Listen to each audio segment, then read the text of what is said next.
Welcome, everybody, to the Super Data Science Podcast. Super pumped to have you back here on the show. And today we've got a very special guest calling in from Sydney, Australia, Steve Nouri. Steve, how are you going?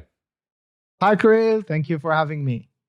Super excited, super excited. Already so pumped after our chat before the podcast. Super pumped. There's going to be a lot of exciting topics to talk about. You excited as well? Very excited. Yeah. Awesome, awesome. Well, to get things going, tell us a bit about yourself, please. You are at the ACS, right? So the head of data science and AI at the Australian Computer Society. Can you please tell us what is the Australian Computer Society and what is your role there? Yes, as you just said, I'm head of data science and AI at Australian Computer Society. First of all, ACS is peak industry body for IT and ICT professionals in Australia. It looks over many different activities, accrediting courses in Australia. All the tertiary courses, computer courses in Australia are accredited by ACS. And also, we help IT professionals to be more successful in their career life, running many events, workshops, and um, making more opportunities for them to connect with leaders, and also running some courses, giving away certifications for their accomplishments. So these are all the different things that ACS does, and many other stuff like for immigration, assessments for immigrations, and um, so yeah, it's a large organization helping Australian IT society. And Mm-hmm. my role is actually an interesting one. So I wear two hats at ACS. Mm-hmm. Um, First of all, it's head of data science and AI, and it looks after the data science function, helping other functions to do data governance and data analytics. And that's the normal data science job. The Mm-hmm. most interesting part, which I really love as much or maybe even more, is I'm also responsible for AI community development in Australia. It's a kind of Mm. an evangelist role. So I get to go around Australia, talk to people, talk to enthusiasts and professionals, helping them to understand more about data science and AI and how they can upskill, reskill, or learn it quicker, and sometimes deliver keynote speeches, panels at ACS. And Yeah, that's pretty much very interesting to be connected and directly talking with professionals and leaders in that area. That's so cool. How did you get into this line of work in the first place? It's such an interesting role to be in. Yes, so it kind of naturally happened because I was always an advocate, and I was always a kind of an ambassador for AI for good, data science for good, running different events on my you know personal time, running meetups, and also I'm super proactive on social media, specifically LinkedIn, and it kind of like was a complementary of my technical understanding and what I used to do as a data scientist and um, as a educator. So merged together and blended nicely. And when I joined, they gave me all these tasks together as a whole function, and I'm loving it. Hmm. And I love how proactive you are on social media because that's actually how we met. You shared this cool video of holographic avatars where people like dancing and then they're replaced or actually augmented with holographic avatars. I think that was really cool. I was very impressed and by like the video, and I'm glad that you share around these things. And no wonder I think you have, was it 200,000 followers on LinkedIn? That's a huge number. Yes, um, uh, 220 something right now. Yeah, that particular clip was actually very interesting. Hmm. I share these inspiring, interesting innovations all the time. Like daily, I will share two or three of Hmm. them, and they're mostly around AI, artificial intelligence, data science, and augmented reality, and things that are kind of high tech and very interesting right now to help people to know more about the applications, and also to get more enthusiastic and inspired and excited about it. I have Hmm. received many messages that they tell me that we changed the course. Literally, there was a guy saying that I was doing mechanical engineering, which is a great Hmm. topic, and we definitely need a lot of people. But he just changed it to artificial intelligence just because of those interesting post that I was doing, and he just Oh said wow, like I was inspired by that, so now I changed it to AI, and I said like that's great. Hopefully you're gonna like it. that's so And cool. that particular post went super crazy viral, Yeah, and right now it has around 3 million views, which is wow, crazy. I that's wasn't amazing. expecting that. That's amazing, amazing. Hey everybody, hope you're enjoying this amazing episode, and we've got a quick announcement and we'll get straight back to it. And the announcement is that Data Science Go Virtual number 2 is in town. It's happening on October 24th, 25th this year, and you can get your tickets today at datasciencego.com/virtual.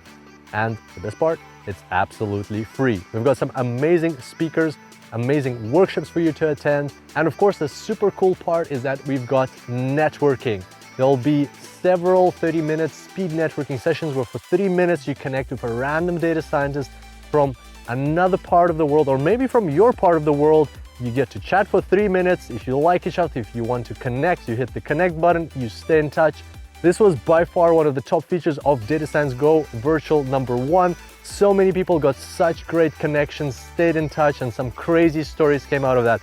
So we're going to repeat it, and we want you to connect with your fellow data scientists. Once again, it's absolutely free. Register for your ticket today at datasciencego.com/virtual. And I'll see you there. And now let's get back to this episode.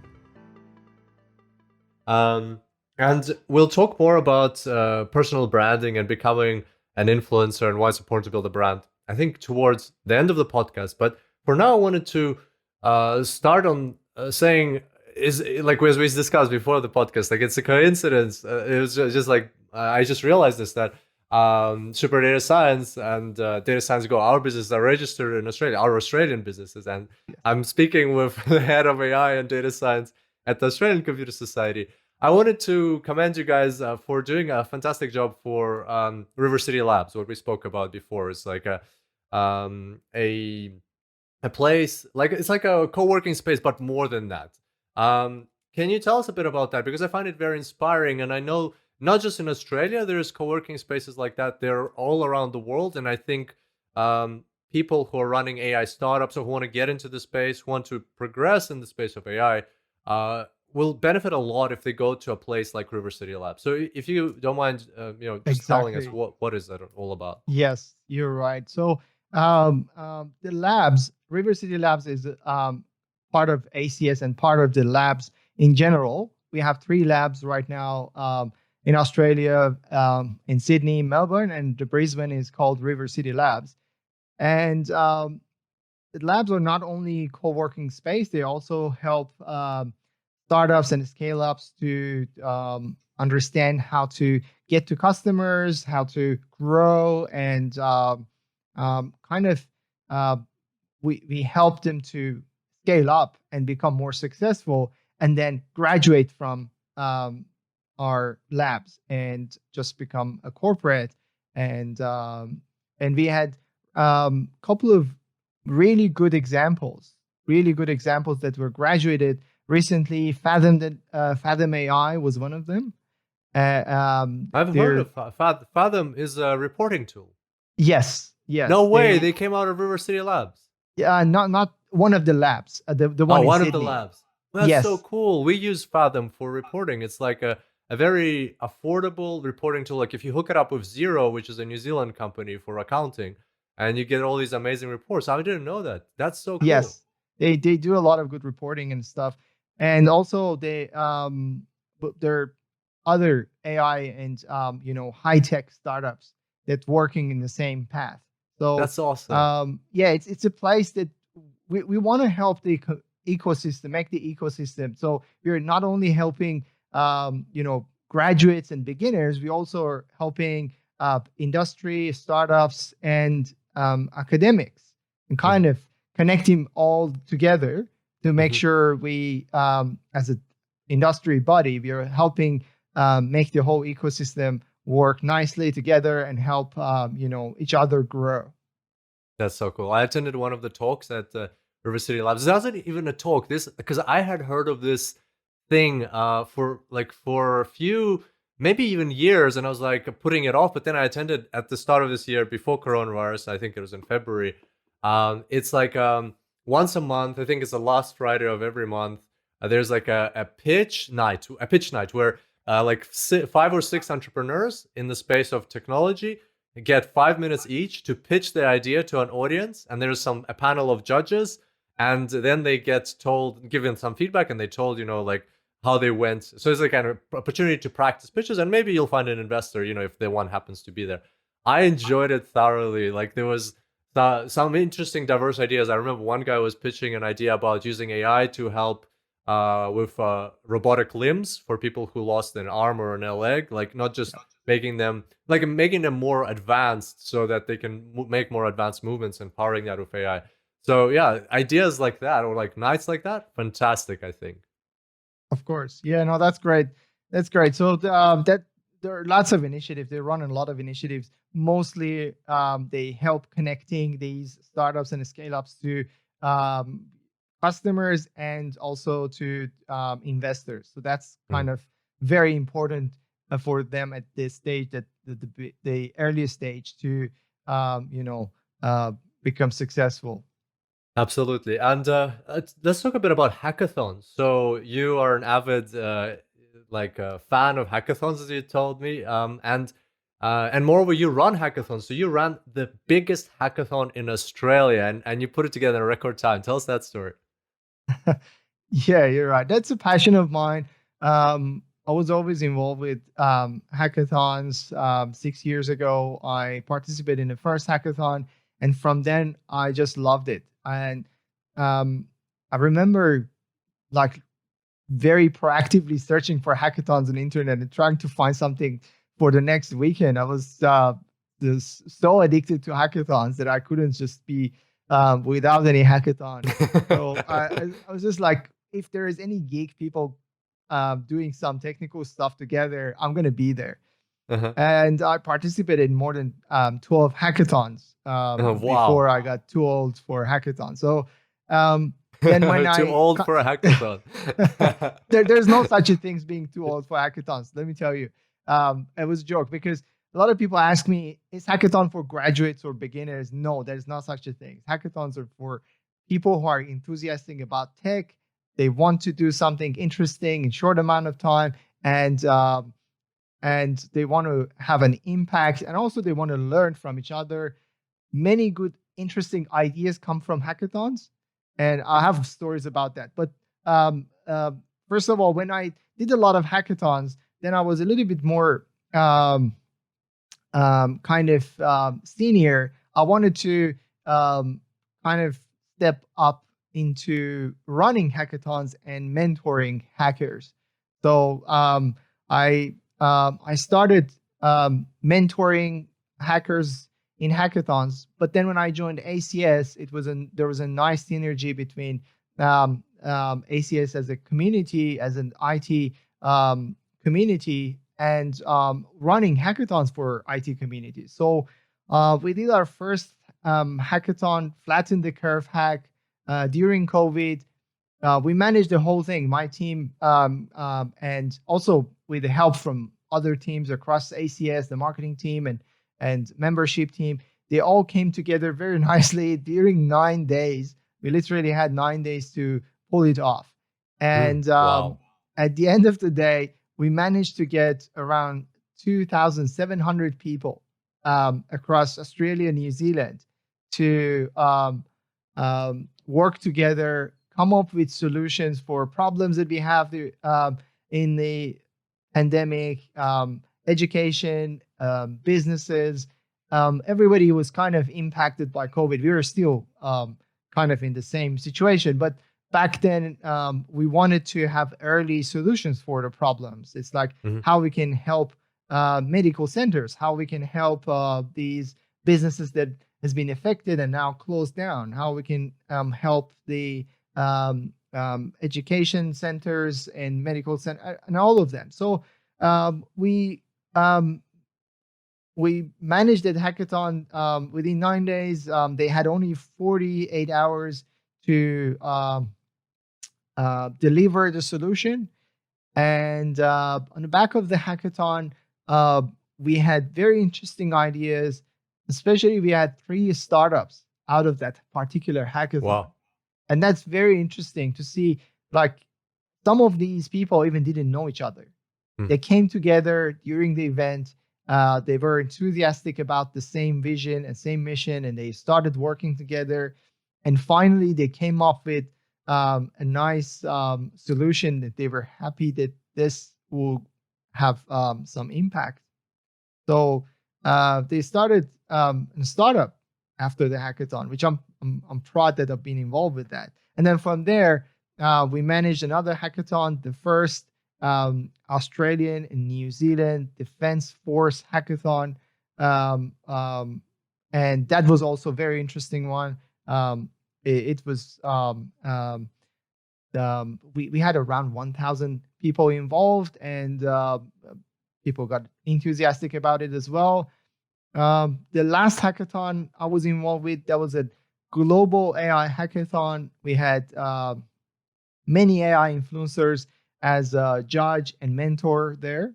Hmm. And I think we peaked with 4,200 participants. Wow. Wow. That's a lot. And yeah, that was super interesting. So we hopefully each time we try to break our record. So That's awesome. let's see how would be the next one. The next AI hackathon would be around January next year. So Uh-huh.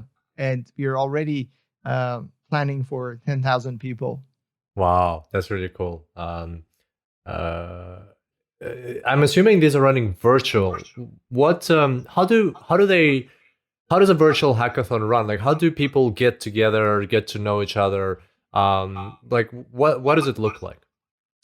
That's the I think that's the most difficult part because, as you said, just it's virtual.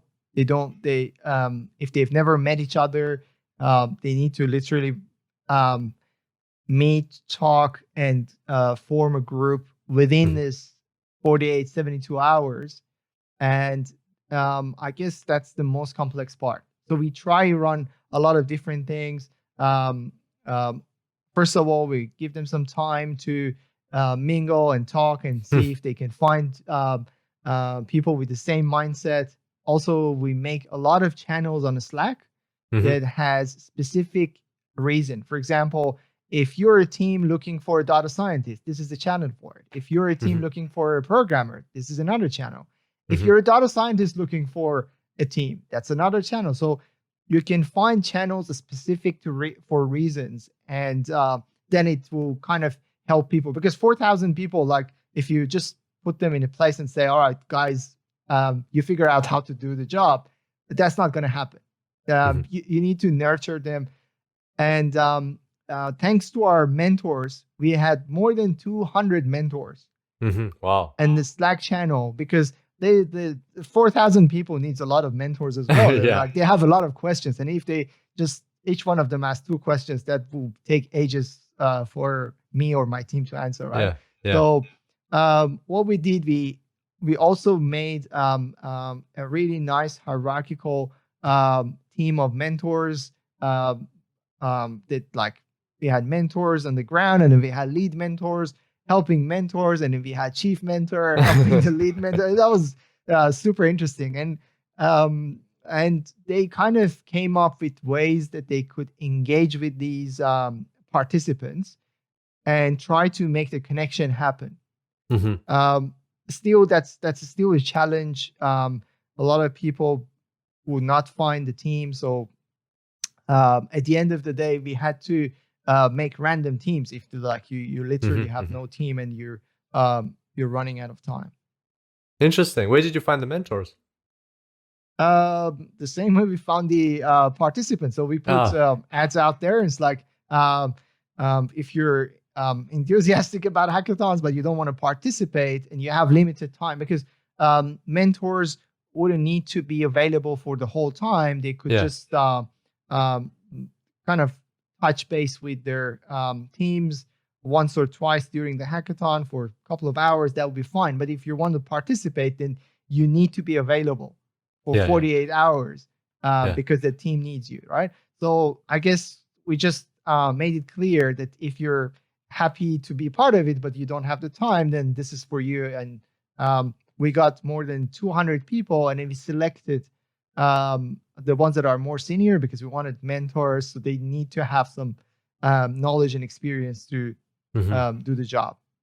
Fantastic. Wow. Wow. That's very cool. And um, I'm guessing uh, it's not yet announced the hackathon for January, but maybe people, if they follow you, they'll hear about it when the time is right.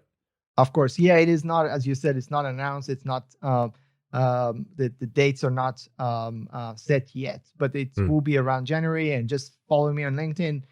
There will be some posts coming up soon. Hmm. Awesome. Thank you. That's really cool. Um, all right. Well, I wanted to move on to some topics that you mentioned in your workshops. As you said, you do like lots of workshops and try to help companies, startups, entrepreneurs, and just people in the space of AI through ACS. And so I watched a few of your workshops on YouTube, and I have some interesting questions I'd love to dive in. You ready for this? Great. Yes. All right. So, um, in one of your workshops, you said, if you're learning AI or data science these days, make it easy. Either go down the path of NLP or natural language processing or computer vision. These are the main growth areas. I think you said this in October last year at Macquarie University.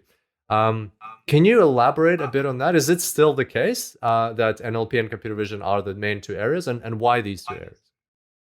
Yes. So first of all, if you want to just talk about what areas computer science and AI in particular will be used, the use cases are unlimited, different, and you cannot just categorize it in one or two. But I just wanted to help because it was in Macquarie University, and I wanted to help students to figure out what is the next path. What is if they want to have a mindset about following some specific, let's say, technology. What is it? And people don't. I found out people kind of don't like theory much. They want the application. And two major applications of AI at this point are either computer vision or NLP. And Hmm. because the main reason is because they were super complex before for any normal algorithm to handle those tasks. These cognitive tasks are super complex. So normal algorithms like handwritten algorithms, if and else's, heuristics couldn't handle this. And and then deep learning and machine learning in particular, they were kind of more uh, more touching on these cognitive tasks. So if you want to find some interesting use cases, I wanted to make it easy for you. These Hmm. are two main use cases. And yeah, I can say that still it is relevant. And um, as I said, the reason is obvious because we have a lot more data related to these cognitive tasks. Like we have more videos right now. Right now we are making another one Hmm. here. There will be videos generated, sound will be generated. There will be a lot of conversation that might be transcribed, and these are really good material for the AI to digest and do something interesting. So yeah, there are many other use cases, but still, I would say if you're passionate and you don't know how to start, just grab one of these, start with it. Later, you will understand if there is anything else that you're passionate about, and you can change it the direction. Don't stay still and it's like, what should I do? Because that's another problem, right? I get a lot of messages that people just like, I'm doing research a couple of months to see what should I do. And I'm like, Mm. it just, if you have started with Python, you would be already a great Python programmer, and you could later figure out if you wanted to learn R, then go and learn R. That's fine. That's another mistake that we sometimes lose the opportunities, but just staying still and trying to find the best. There is no such a thing as the best, and um, dive with something. Dive in, you will find the way. Okay, I understand now. Because when I was listening to this talk, I was thinking to myself, well, how about other areas of technology like reinforcement learning or sequence modeling, and other interesting areas of AI. But I understand why you're doing this. Is like it's better to reduce your choice so you don't have this choice paralysis. Start with something, and then like you'll be ahead of your yourself in the other dimension where you're still paralyzed with choice. You'll be already ahead, and then you can choose something else if something else comes your way. So I totally get it. Exactly. Yeah. Okay, cool. Thank you. And I think that's very powerful advice for those listening, um, who are still deciding where to start. So next one, just looking at my notes here. Um, in that same talk, you said that more than 40% of European startups are claiming to be AI startups, but they're not. This came from some report about European startups. And you mentioned that this will create an AI bubble. Um, what are the implications of such an AI bubble being created with these hyperinflated expectations? Yes. Yeah, I remember a venture capital in Europe. Uh, they've done a survey of startups, and they found that 40% of them are actually not using AI, but claiming that they're AI company. And the problem with that would be a lot of investors will become um, m- like more cautious about their investments, and when they hear AI, they will think maybe that's another one, Mm-hmm. and that will affect the real startups in general, because now it's going to be a more complex space to be. And if you want to prove yourself, you need to kind of do more. You need to push more to prove yourself. So it will generate some kind of negativity in the space. So that's the first thing. Uh, the second one would be the other problem is that like people, like in general, the audience will be a little bit skeptical about these companies, because when you hear these days, you have probably have noticed these memes coming that there's the project called AI, and then you open it up, there's lots of if and else's down there, and that's a joke right now. But this is the thing that the general public are kind of seeing as a reality, that they don't trust, so they're losing the trust, and losing the trust will make people be more skeptical. And when that happens, that will have a negative effect on the real one, which are going to have a real impact, a good impact. So that's the major implication. And also, I can then hear a lot of people saying maybe even AI is bubble itself. Maybe there's no such a thing that is going to help. Maybe I even heard that somebody was saying that AI in general is kind of paraphrasing programming to sell it more expensive. So you're putting another cover around it just to make it look more nice and gourmet, but it's the same thing. Mm, And these are all the you know um, all the negative kind of side effects of such a problem. mm. Okay, and what can either an entrepreneur who's building a true AI startup, or somebody who's actually passionate about AI and wants to build a career in this space, what can they do to combat these implications of this AI bubble? So one of the things that I'm doing, as you can see on LinkedIn, I'm sharing these projects, AI projects, every day. You can see a lot of them, and that's the one of the ways is just like by showcasing the real impact of AI, the Mm, real AI. Most of them are um, the stuff that I'm sharing are open source. mm, So then you can actually see that yeah, this is actually AI because it has some components behind and it's open source. And if you're really a technical person, then you can um, check it out and make sure that it is what it is. mhm, So I guess the communication and more training, changing the culture that people ask the question about it and have better understanding is the only way out. We need to um, educate everyone to know about AI. mhm, I think this is the future.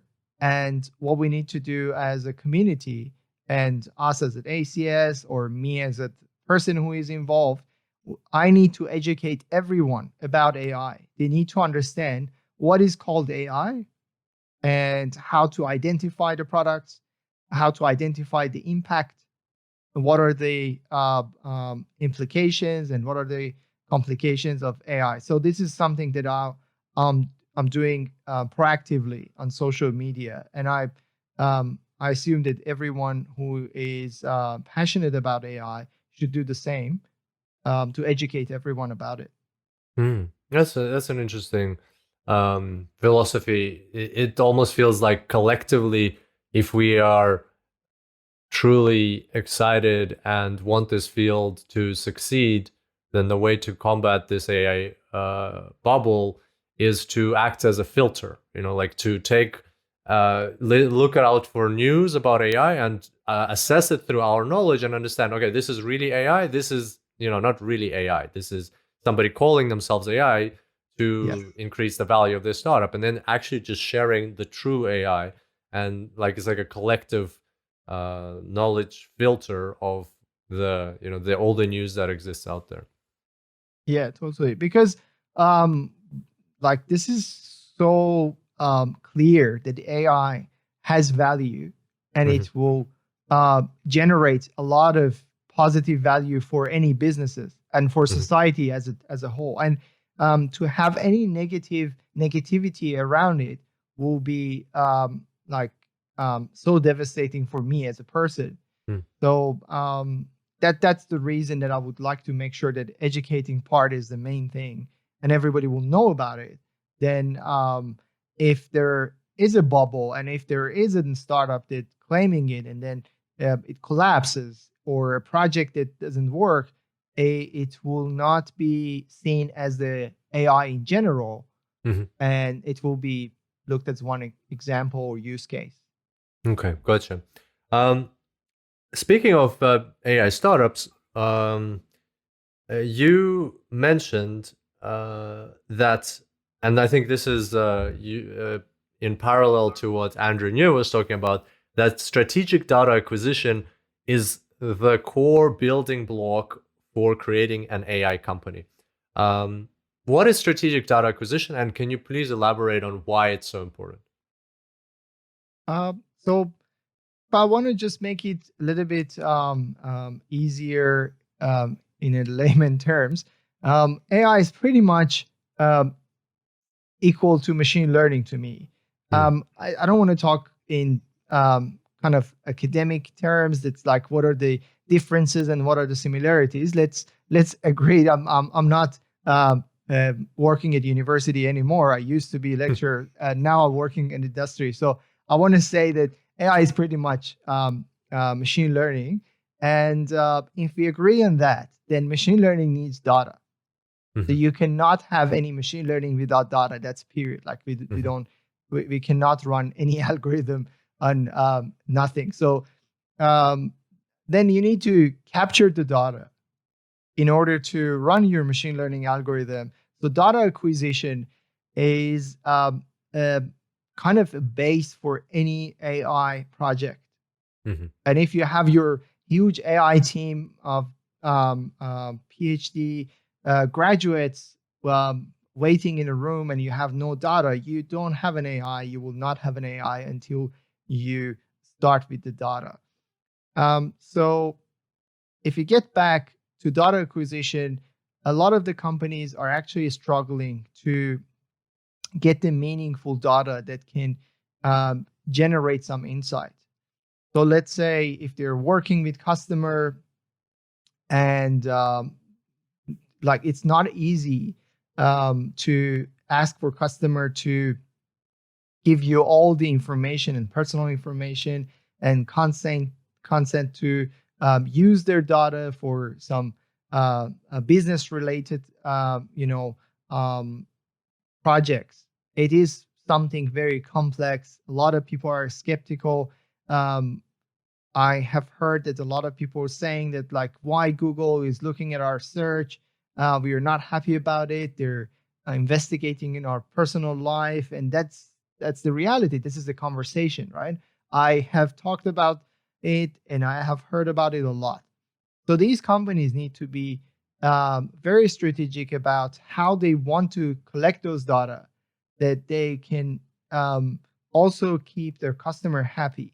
So one way that I was talking in data acquisition would be give them back something interesting, some insights that they will be happy to share the data with you. So if you're collecting information about someone's weight, give them back something, for example, every month, generate a report and say, this was the change in your weight. These are the other cohorts of this similar age or similar, I don't know, lifestyle with you, that they changed it in a better or and higher or lower weight, and you're getting closer to healthy range or whatever it is. So generate some insights and don't be like a vacuum cleaner, just sucking in all these data and nothing back. It's yeah, like people will not appreciate it, right? And yeah. that's one way. I was just to make it very easy. That's one way to make them happy and engaged. Mhm. Okay, okay, makes sense, and also comes down to thinking about AI not just as a like we're gonna go and create an AI company, boom, like everything's gonna happen.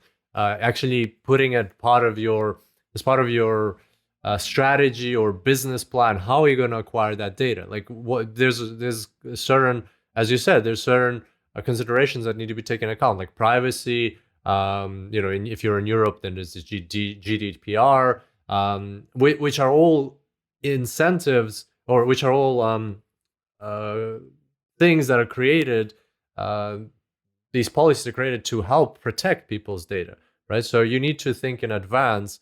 How are you going to approach that? And I think your advice is very solid in terms of um, create a ecosystem where you are collecting data to help people, not just to like use it for insights all the time to power your artificial intelligence, but create that loop where you're always giving back. Because if you wait too long, you're collecting data before you then create value for people.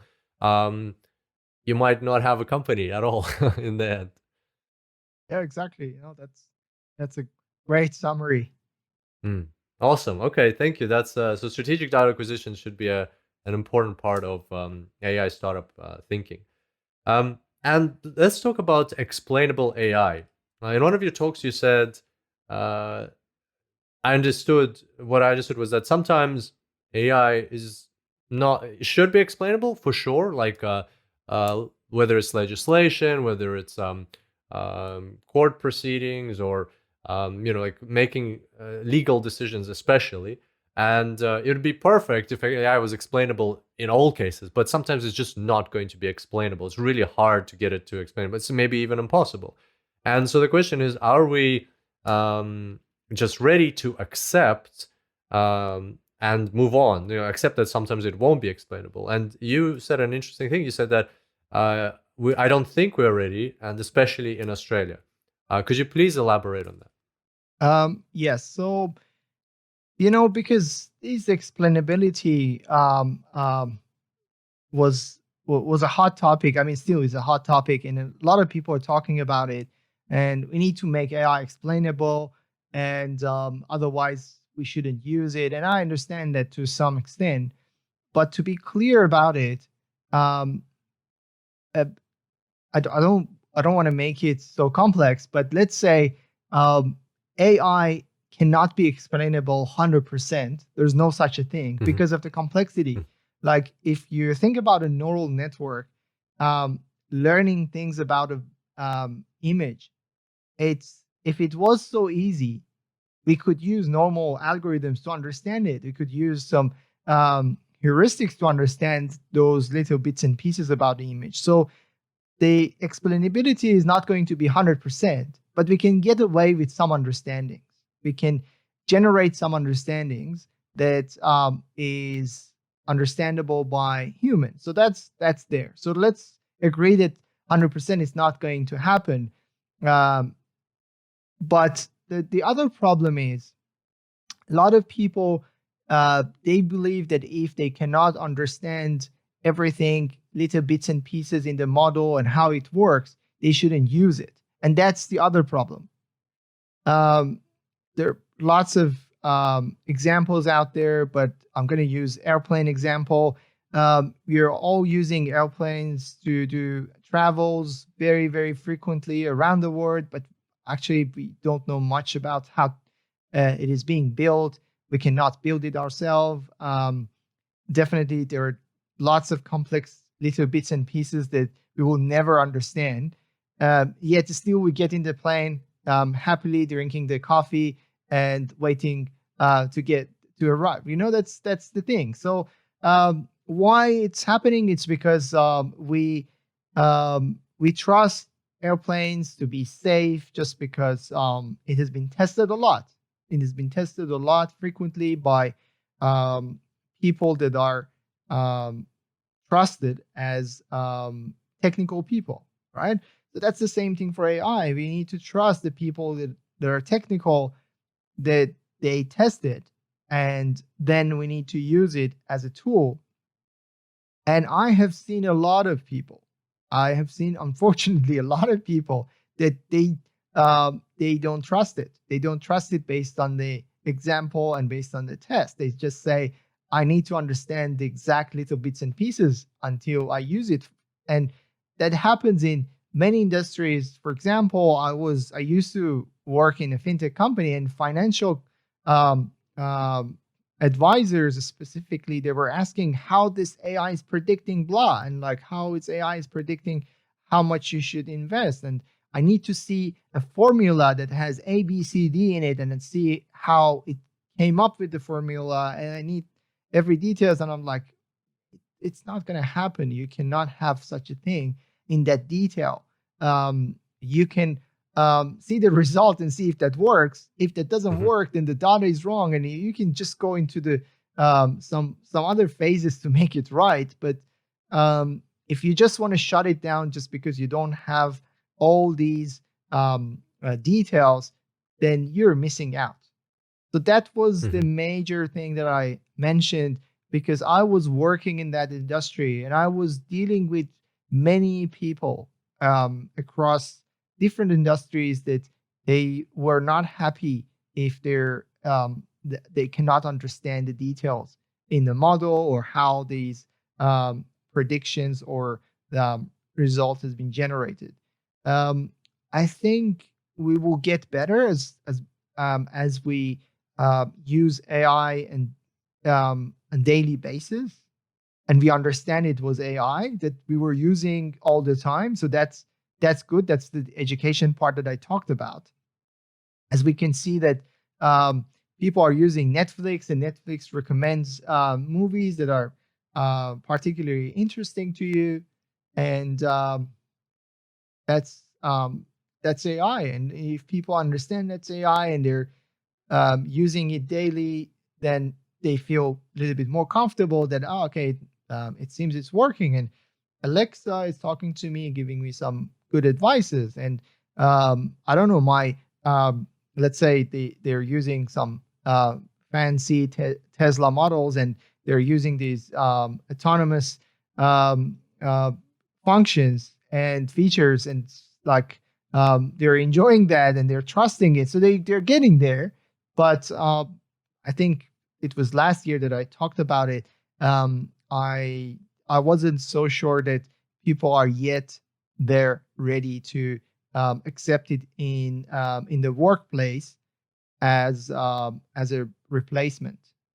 Hmm. I see. I see. So if my understanding is correct, then it's kind of like taking your airplane analogy. If we look back now, everybody's flying on airplanes and enjoying it. Well, barring coronavirus, of course.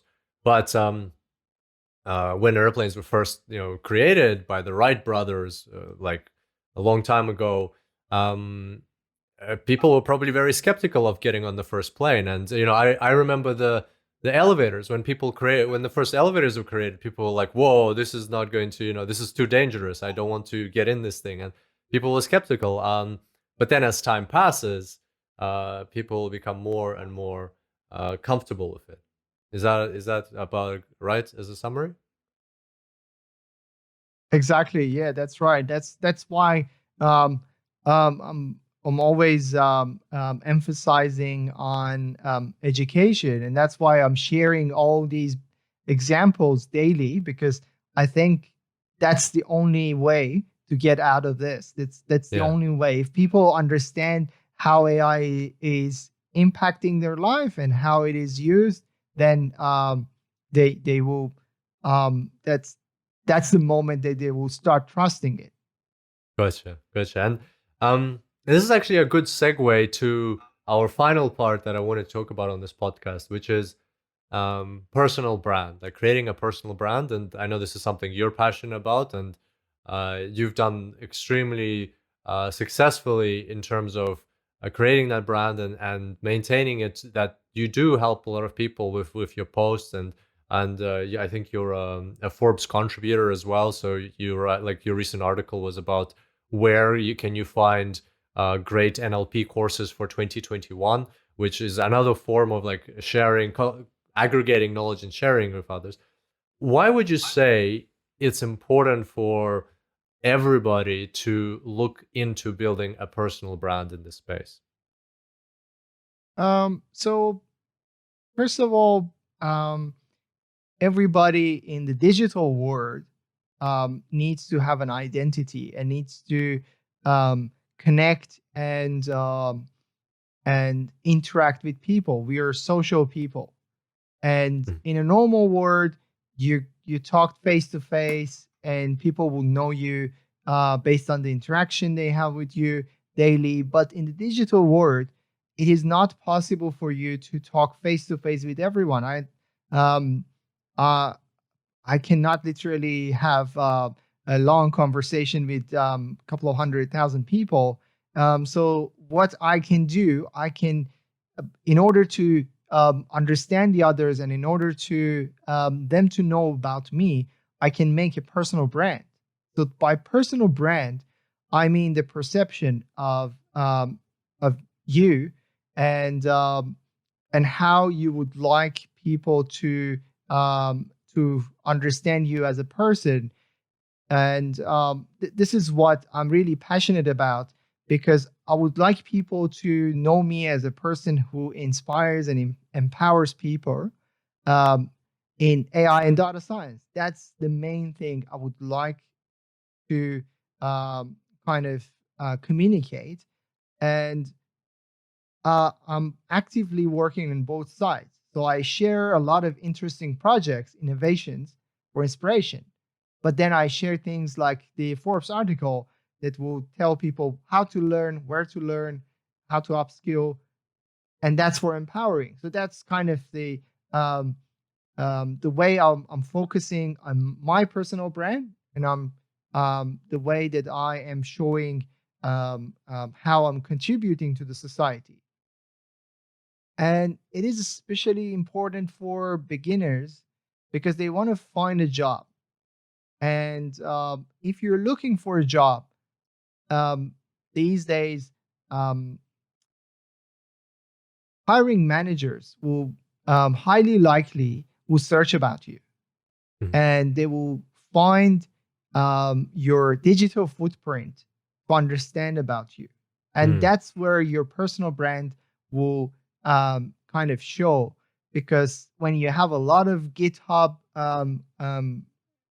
you know, contribution, when you have a lot of Kaggle um, competition that you participated, doesn't necessarily need to be winning a Kaggle competition. You can just participate in a lot of them.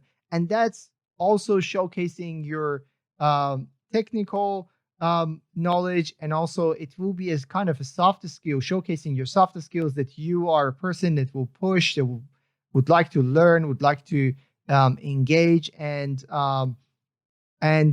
these are all the things that will come up out of your digital footprints.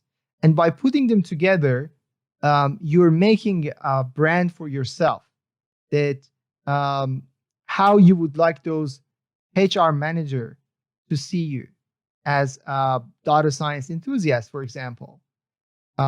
If you have written a couple of blogs, then that's a plus. You know, these are all little bits and pieces, right?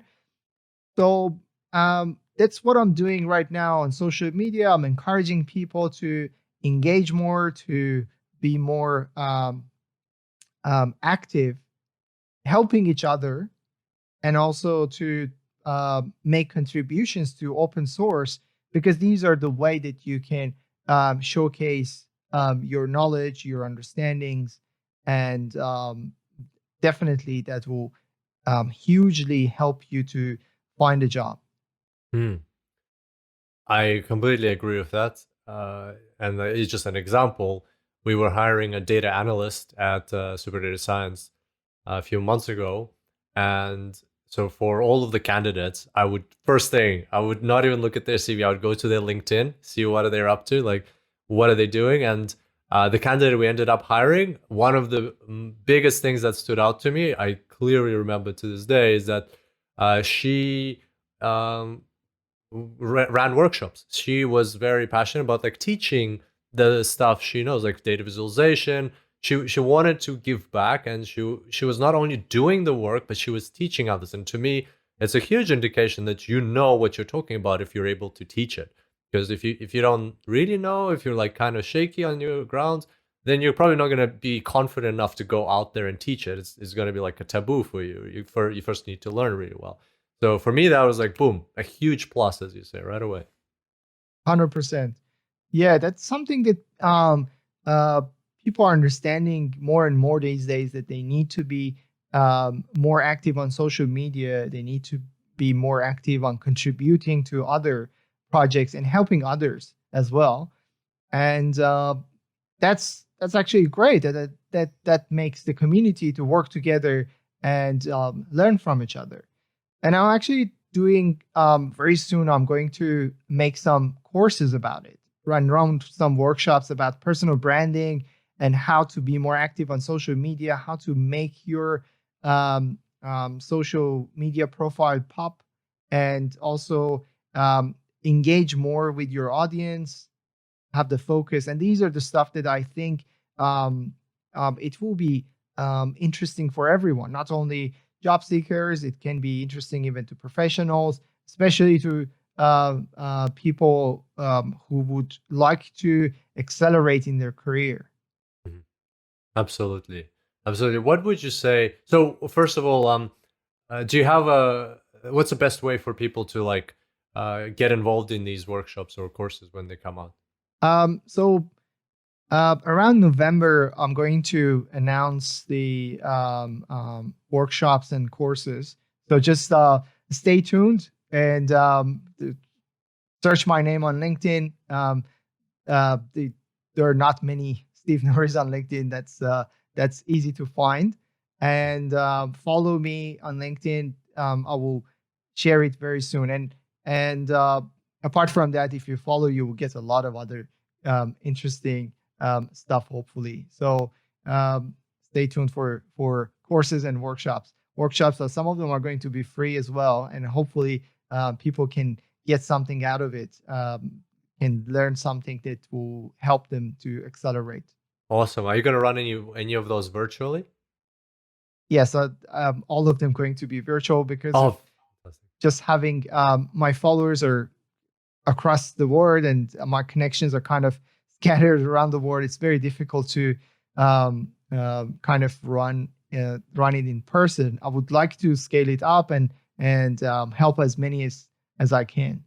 Okay, fantastic, fantastic. Well, that's um that's a really inspiring thing for people to be part of, and I don't think I've seen many workshops on how to build a personal brand. I think a lot of people are actually understand the value in it and want to do it, but don't know where either to get started or maybe um, feel kind of like they're not expert enough. Like, who am I to build? Who am I to share things or contribute? You know, like I need to learn data science very well first and then contribute. What would you say to people who have that mindset right now? Yeah, that was actually something that I was struggling with when I started. Um, I was always thinking the same. I need to be uh, kind of an expert in some areas before start talking about it. And then I learned that I can just share what I know. It doesn't Mm. need to be perfect. There's no such a thing as a perfect. If I want to wait to be perfect, I would die without being perfect because there is no such a thing, right? So just um, don't think about that. Just think about how you can add value. Mhm. If it is just this is the last book I read and I liked it, that can be a kind of way to help the community. That you can write two sentences about that book that you liked about it, and that might help someone to find the book that they were looking for so long, and it just builds up from there. I started sharing my passion about data science because when I was a lecturer at university, um, I was getting a lot of questions, repetitive questions from students about data science. For example, what is the next step for me? What is the best way to learn Python? Is there any free book about machine learning and blah and blah? So it was all coming up again and again. I was thinking to myself that maybe that's a question that more than 5 or 6 students have in the whole world. Maybe that's something that I can help others as well. So I started posting about it. I was like, okay, guys, this is a free, I don't know, book that I found about machine learning. It's from for 5 years ago, but it's still relevant. Um, let's see how it goes. And then, boom, people liked it, and they were started following for the same content, and it started engaging with them and giving them more of the same material. So that was the way that I kind of got more involved and be proactive. And then I learned how to add more value by adding some interesting projects because only learning is not going to be enough for uh, my audience and my connections. They need to also understand how to use those learnings and apply it in something. So then I started sharing the applications and interesting projects, which will make people excited to see what will happen when you learn computer vision. You can identify dogs and cats, for example, and that's something great for someone that has never done any programming. Just 10 lines of code and boom, it's there. Mhm. Fantastic, fantastic. That is very inspiring, and I think it just takes one step, right? Like the first step, just share something, and you'll see that it's not that scary. And if you can help one person, that's amazing already. Steve, we're running out of time. I want to thank you for your contribution to everybody listening to this show. It's been a huge pleasure. And Thank you. before you go, where are the best places to find you? You already mentioned LinkedIn, and we'll definitely include that in the show notes. Where is there anywhere else we can our listeners can find, connect with you, maybe follow you, and find out about the projects that are coming up? Yes. So Hackmakers is another interesting project of mine that I'm involved as an advisor, and they're running some workshops and events very soon. That's another place to find me, but I'm only active on LinkedIn just because I cannot afford to spend any more time on social media. I'm already spending 2 to 3 hours a day. Oh wow! And because I receive like more than 50 messages a day, and I need to spend some time to get back to them, and also curating the content and finding interesting resources will also take time. So I'm only focusing 100% on LinkedIn to add value to my audience, and I keep it to my focus area, which is AI and data science. And if you like it, I would like to get connected to you and talk to you about the same passion. Awesome. That's very cool. Love the focus. And one final question for you: what's a book that you can recommend to our listeners? I've recently received a book from a friend of mine, Andrei Burkov. If you guys follow him on LinkedIn, he shares a lot of interesting photos and also interesting facts about data science and AI. The book is called Machine Learning Engineering, and it was published recently. So that's interesting. I'm still reading it. Mm-hmm. Awesome. Machine Learning Engineering by Andrei Burkov.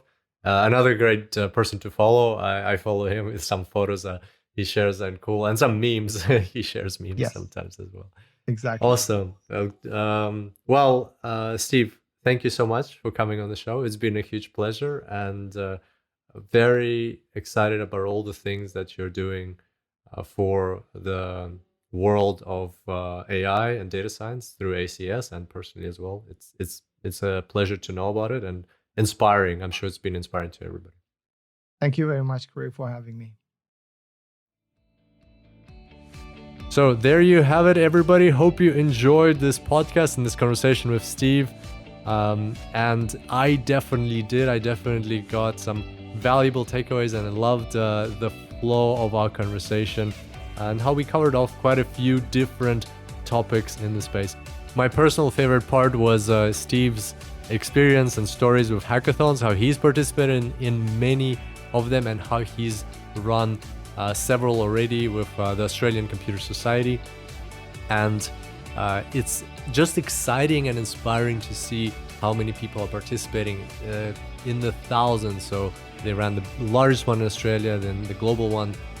They had also thousands of people participate on the January hackathon. They're aiming for 10,000. So make sure to stay in touch with Steve, follow him, and see when that hackathon comes around. I think it's a great opportunity to add something to a portfolio, to practice, to meet people. And why not? Why not participate in a cool hackathon for data scientists like that?